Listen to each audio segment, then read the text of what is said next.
First contact and deception. Admiral Sarah Chen stood at the observation deck of the UES Phoenix, Earth's most ambitious military project to date. The experimental battleship represented humanity's unique approach to space warfare, a hybrid of conventional ballistics, energy weapons, and what most advanced civilizations would consider obsolete technology. The ship's massive railguns sat alongside quantum torpedo launchers, while primitive titanium armor reinforced advanced energy shields. "Admiral, we're detecting an anomaly at the edge of Saturn's rings," Lieutenant Marcus Rodriguez reported, his fingers dancing across the holographic display. "Energy signature unlike anything in our database." Chen's eyes narrowed as she watched 3 vessels materialize from what appeared to be tiers in spacetime. Each ship gleamed with an impossible metallic sheen that seemed to absorb light rather than reflect it. They were elegant, almost organic in design. Everything that the brutally functional Phoenix wasn't. "First contact protocol," Chen ordered, but something in her gut told her to keep the Phoenix's weapons charged behind their innovative masking system. 20 years of naval experience had taught her that the universe rarely offered simple coincidences. The alien vessels approached with deliberate grace, maintaining a formation that could be either diplomatic or tactical. The largest ship, approximately twice the size of the Phoenix, broadcast a signal across all known human communication frequencies. "People of Earth, we are the Criveri," a melodious voice announced in perfect English. "We come seeking friendship and exchange of knowledge. Your species has caught our attention with its rapid technological advancement." Chen exchanged glances with her XO, Commander David Walsh. "They've been watching us," she murmured. "How long, I wonder?" The Criveri delegation arrived on the Phoenix 12 hours later, after a flurry of diplomatic communications with Earth's governments. Their ambassador, who called himself Nexar, stood nearly 7 feet tall with silvery skin that rippled like mercury and eyes that seemed to hold galaxies within them. "Your vessel is fascinating," Nexar remarked, running a 4-fingered hand along the corridor wall. "Such an unusual combination of technologies. Most species follow a linear path of technological evolution. Humanity has always been fond of keeping our options open," Chen replied diplomatically. She noticed how Nexar's eyes lingered on certain sections of the ship, particularly their weapons systems, with what seemed like barely concealed amusement. Over the next week, the Criveri shared technological insights that amazed Earth's scientists. They spoke of faster-than-light travel, energy manipulation, and artificial gravity as casually as humans might discuss internal combustion engines. But Chen noticed patterns in their generosity. They freely shared impressive but ultimately superficial advances while deflecting questions about core technologies. "Their behavior reminds me of something," Chen told Walsh during a private meeting in her quarters. "Historical accounts of colonial powers making first contact with indigenous peoples. Shock and awe, followed by carefully measured gifts of technology." Walsh nodded grimly. "I've had our analysts going through their technical data. Everything they shared. It's like giving a caveman a smartphone without explaining electricity or digital computing. Impressive, but ultimately creating dependency rather than understanding." The breakthrough came during third shift, when most of the crew was asleep. Lieutenant Rodriguez, working late in the sensor lab, noticed something odd about the Criveri ship's energy signatures. "Admiral, you need to see this," he called Chen to his station. "I've been running deep analysis on their power fluctuations. There's a pattern that matches known military encryption protocols. They're transmitting combat data back to their fleet." Chen felt her suspicions crystallize into certainty.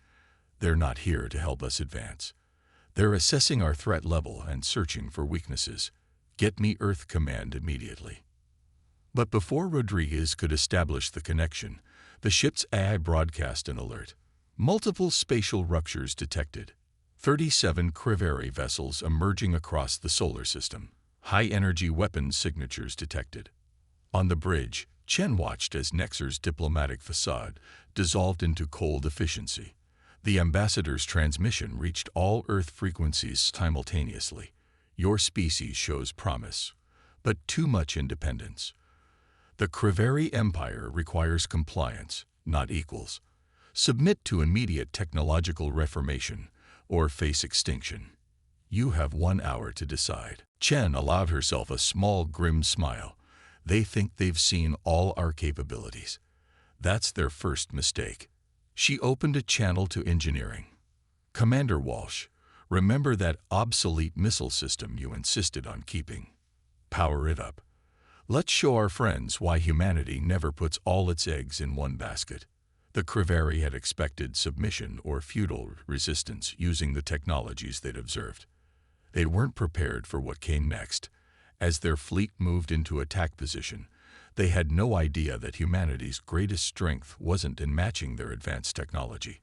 It was in finding ways to make old ideas work in new ways. The real battle for Earth's future was about to begin, and the Phoenix was about to live up to its name.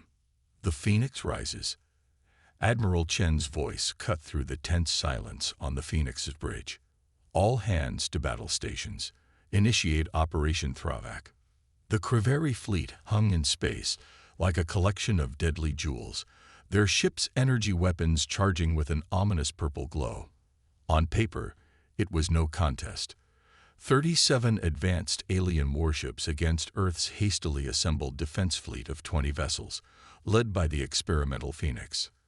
They're expecting us to try matching their technology. Chen addressed her crew through the ship-wide comm. Let's show them why that's never been humanity's strong suit. Commander Walsh's voice crackled from engineering. Retro systems online, Admiral. They're going to think we're crazy.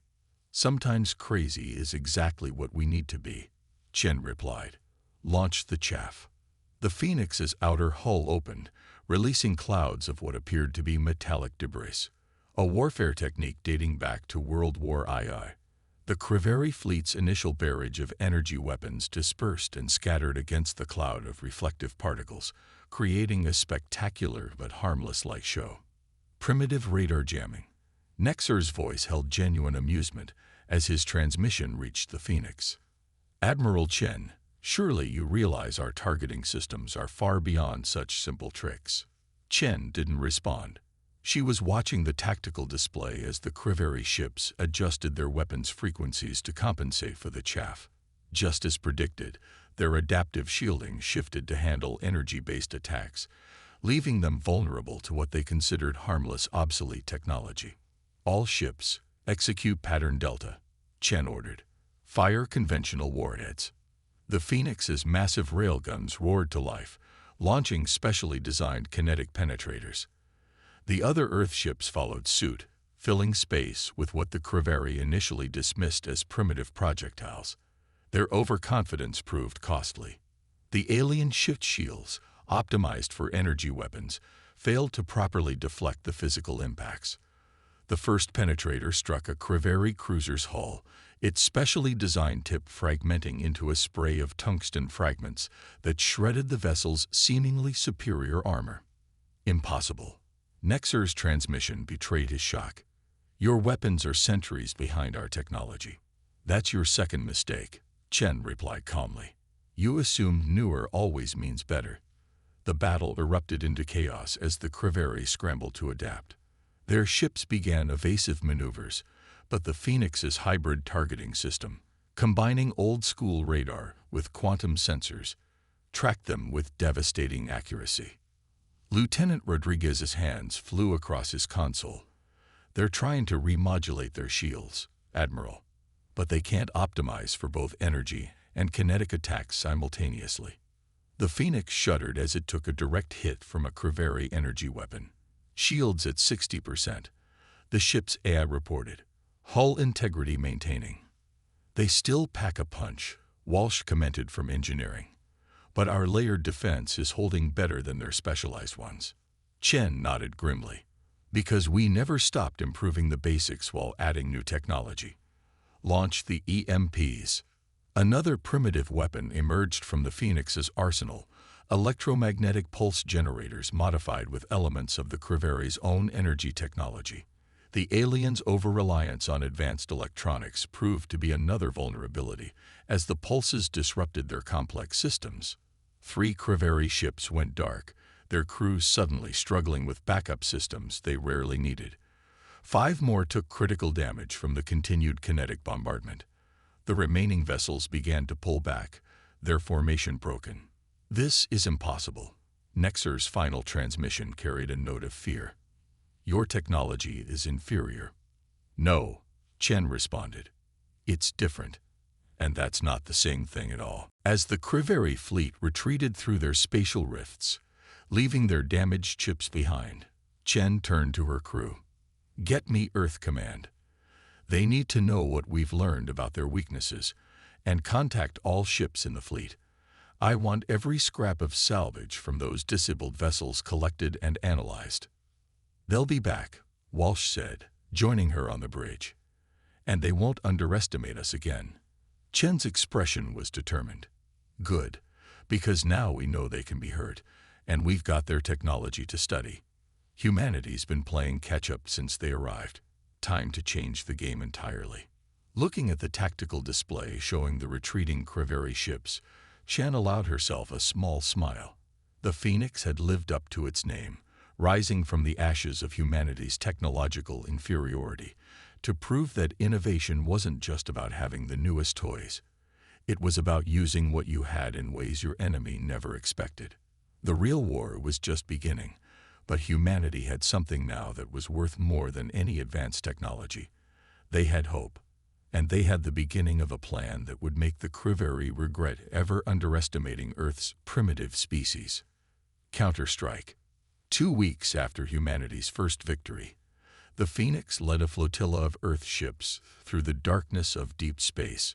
Each vessel had been retrofitted with technology reverse-engineered from the captured Creveri ships, but not in the way their enemies might expect. Status report on the Creveri defense grid. Admiral Chen commanded, studying the holographic display of their target, a massive space station serving as the Empire's primary staging ground in the Ta City system. Lieutenant Rodriguez adjusted his readings. Their sensor grid is exactly where the defectors said it would be, watching for energy signatures, quantum fluctuations, and spatial distortions. Everything a civilized species would use for an attack. But not watching for shadows, Chen smiled. The Phoenix and her escort ships were running dark, using minimal power and a combination of heat sinks and optical camouflage. Technology that the Creveri had dismissed centuries ago as inefficient. Commander Walsh's voice came through on a secure channel. "Admiral, the salvaged Creveri AI cores are interfacing with our systems as planned. They're broadcasting all the right recognition codes." This was humanity's greatest advantage. While the Creveri relied entirely on their advanced technology, Earth's forces had learned to combine the alien tech with their own methods. They didn't just copy their enemies' tools, they improved them by thinking differently. "All ships, execute Operation Ghost Protocol," Chen ordered. The small fleet split into predetermined groups, approaching the station from multiple vectors. They moved like predators of old, using the debris field around the station for cover. Inside the station, alarms suddenly blared. A Creveri commander stared at his displays in confusion as they showed a massive fleet approaching through conventional space, a fleet that didn't actually exist. The Phoenix's electronic warfare suite, combining human ingenuity with salvaged Creveri technology, was feeding false data into their supposedly unhackable systems. "Launch defensive squadrons," the commander ordered. "Raise all shields." But as the Creveri ships moved to engage the Phantom fleet, the real attack began. The Phoenix and her escorts emerged from the debris field, their hybrid weapons already firing. Kinetic penetrators enhanced with Creveri energy technology slammed into the station's shields, while modified EMP devices disrupted their defensive grid. "Their shields are adapting," Rodriguez reported, "but they can't counter all our attack methods simultaneously. The complexity of their defensive systems is working against them." Chen nodded. "Launch the boarders." From the Phoenix's launch bays, dozens of small craft emerged. Unlike the sleek shuttles the Creveri used, these were armored assault boats carrying teams of Earth's finest warriors. Their suits combined salvaged Creveri tech with traditional armor plates and ballistic weaving, a combination that had proven surprisingly effective. "They're trying to lock down their hangars," Walsh reported. "But our virus is already in their network. Amazing how they never considered someone might use their own AI against them in such a primitive way." The boarding action was swift and decisive. The Creveri, for all their advanced weapons, had grown overly dependent on their technology. They weren't prepared for Earth Marines who could fight effectively even when their energy weapons malfunctioned. Station Control Center secured, the Marine commander reported an hour later. "You need to see this, Admiral. We've found their strategic databanks." Chen arrived at the captured command center to find her crews already hard at work. The station's databases revealed something unexpected. The Creveri Empire wasn't as unified as they pretended. Several subjugated species had been waiting for an opportunity to rebel, but none had found an effective way to fight back. "Look at this," Rodriguez pointed to a data stream. "The Creveri maintain control through technological superiority. Every species they've conquered has tried to beat them by copying their methods. Which never works because they're always a step ahead," Chen finished. "But we're not trying to copy them. We're changing the rules of engagement entirely." A plan began forming in Chen's mind. The Phoenix had proved that humanity's hybrid approach to warfare could succeed. Now they had the means to share that knowledge with others who had suffered under Creveri dominion. "Send word to Earth Command," she ordered. "Tell them we've secured the station and found something better than advanced technology. We've found allies. And tell engineering to start working on ways to adapt our hybrid systems for other species. It's time to turn the Creveri's empire against them." As her crew carried out their orders, Chen watched the space around the captured station. More Earth ships were arriving through conventional space, ready to fortify their position. The Creveri had thought humanity would be an easy conquest. Instead, they had become the catalyst for a revolution that would reshape galactic warfare. The Phoenix's victory had shown the galaxy something important. True advancement didn't mean abandoning the old for the new, but finding ways to make them work together. And humanity was about to teach that lesson to every species that wanted to learn. The Great Deception. The captured Taos City Station's command center had been transformed. Where once Creveri officers had monitored their empire's dominion, now stood a mix of humans and representatives from 3 different alien species. Admiral Chen watched as her crew worked alongside the Nilari, whose crystalline bodies contained natural computational abilities, and the biomechanical Vresh, whose organic technology had been suppressed by the Creveri for centuries. "The Creveri's response fleet will arrive in 48 hours, Lieutenant Rodriguez announced, his holographic display now enhanced with Nilari crystal matrices. 7 capital ships, backed by their automated drone squadrons. "Let them come," Chen replied, her eyes fixed on the tactical overlay. "Everything we've done since capturing this station has been leading to this moment." The past month had seen the Phoenix and her fleet executing a carefully orchestrated campaign of misinformation and strategic leaks. Every victory against the Creveri had been broadcast across their own communication networks, which they arrogantly believed unbreakable. Each broadcast showed humanity using different combinations of hybrid technology, making their capabilities appear random and unpredictable. Commander Walsh entered the command center, accompanied by Zenra, a towering Vresh engineer. "The modifications to the station's transmission array are complete," Walsh reported. "Though I still think this plan is crazy enough to work." "The Creveri's greatest weakness," Zenra added, their voice a harmonic blend of organic and synthetic tones, "is their absolute certainty in their superiority. They never considered that their conquests would learn from each other rather than from them." Chen nodded. The plan they'd developed was audacious, using the station's powerful communications array to broadcast evidence of Creveri manipulation to every subjugated species in their empire. But not just any evidence, carefully crafted proof that played to each species' particular grievances and strengths.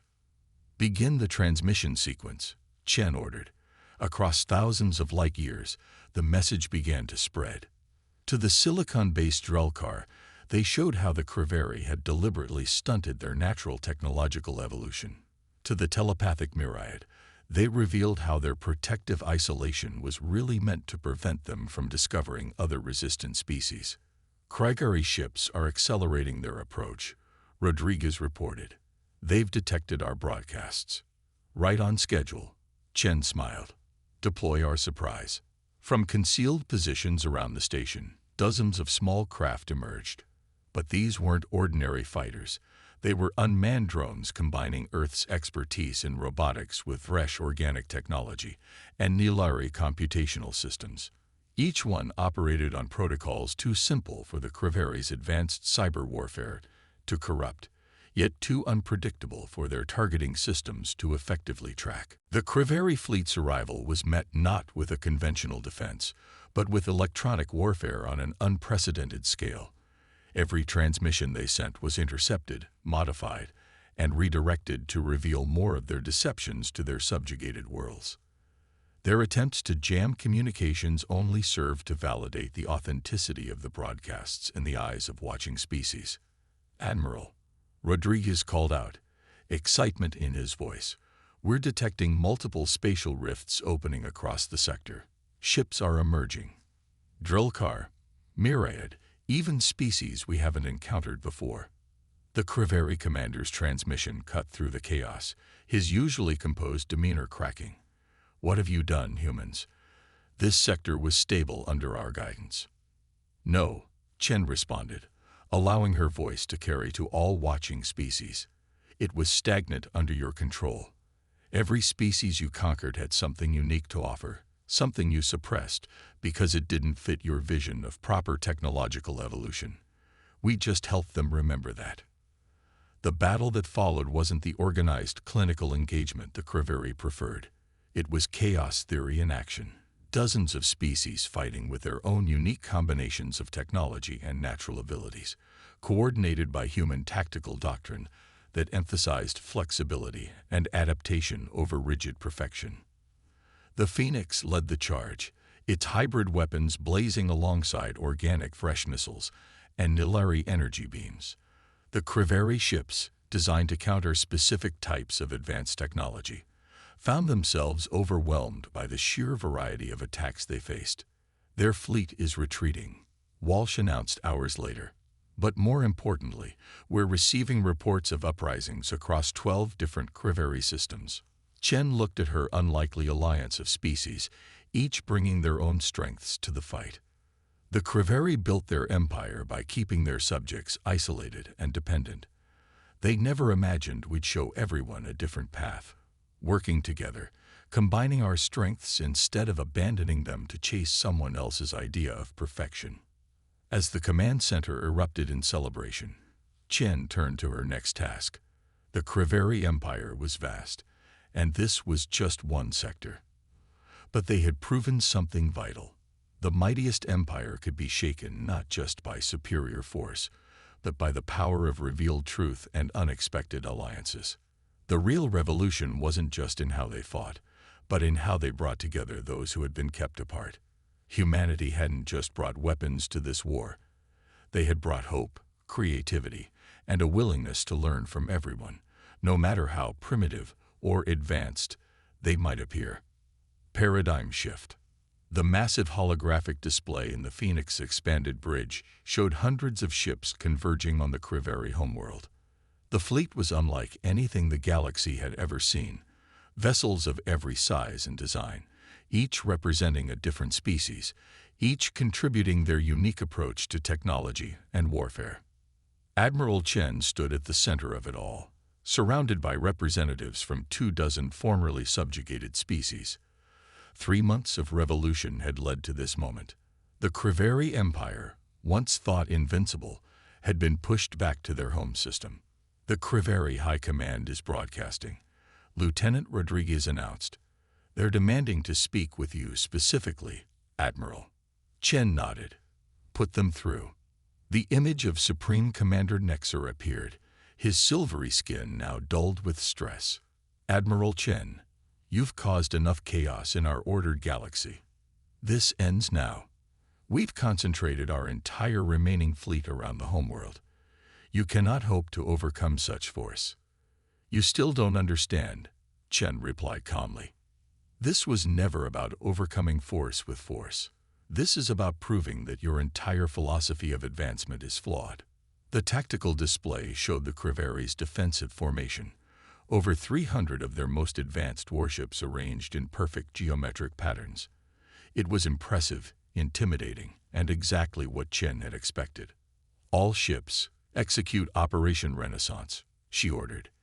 The Allied fleet split into seemingly chaotic groups.